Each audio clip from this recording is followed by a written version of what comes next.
everyone should be thinking about this stuff in the beginning.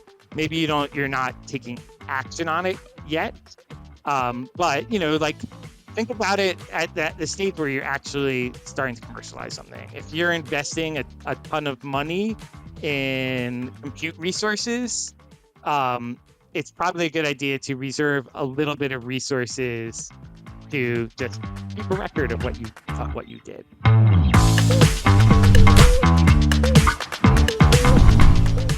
What other advice would you have then? It's great advice to go out and discuss and partner and think about the rights holders. Do you have a couple other quick hit bullets of advice for a founder thinking about how to navigate this changing space today?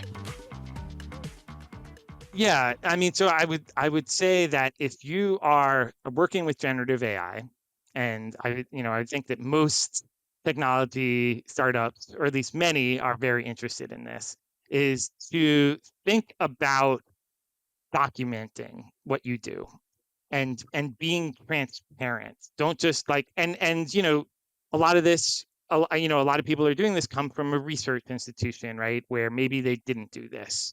If you're in a commercial context, you should do this.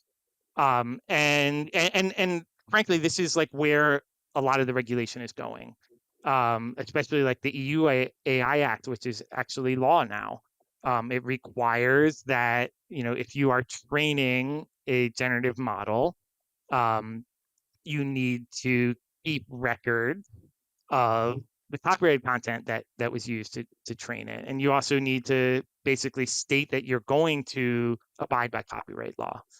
Um, and then and that's on the input side, and then on the output side, make sure that whatever systems you're building have a way to identify what is AI generated and what is not, because I think a lot of regulations are going along that route, whether that be injecting metadata that is readable down the road. There's a bunch of standards, especially in the image world.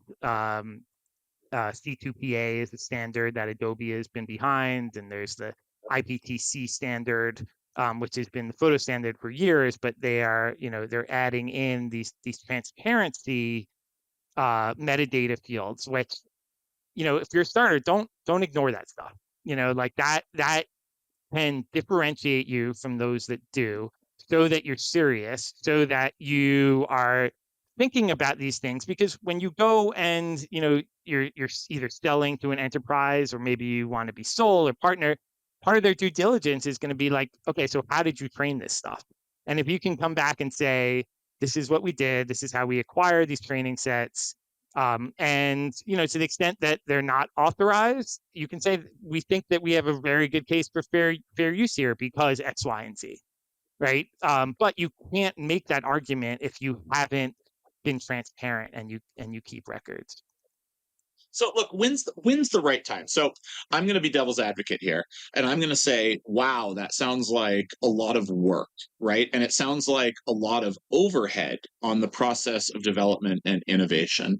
So when in your mind is the right Yeah. time in sort of a startup's growth to take this really seriously? Is it that sole founder prototyping some stuff? Is it the time you're getting first revenue? Is it the time that people are starting to talk about you and ask questions? How do you think about that? I think every founder kind of has their own process and how they're starting up. But I really think you should at least be thinking about everyone should be thinking about this stuff in the beginning. Maybe you're not taking action on it yet, but like think about it at the stage where you're actually starting to commercialize something. If you're investing a ton of money in compute resources, um, it's probably a good idea to reserve a little bit of resources to just keep a record of what you did. I don't think it has to be overly burdensome. And this was a big part of the debate for the EU AI Act, in that we don't want to stifle innovation by making it too hard to create these auditable records. And it doesn't need to be super complicated. Just keep a record of where you got your training data from. Like it shouldn't be that hard. Yeah. You could be more granular if you want, but I mean, really, it comes down to trying to do the right thing as a founder. Um, which you know, I've met many founders that are just trying to find like the arbitrage situation and walk through that gaping hole regardless of who they hurt. um, I think that in the context of especially in AI, you need to be a bit more careful. We're in violent agreement on that one for sure.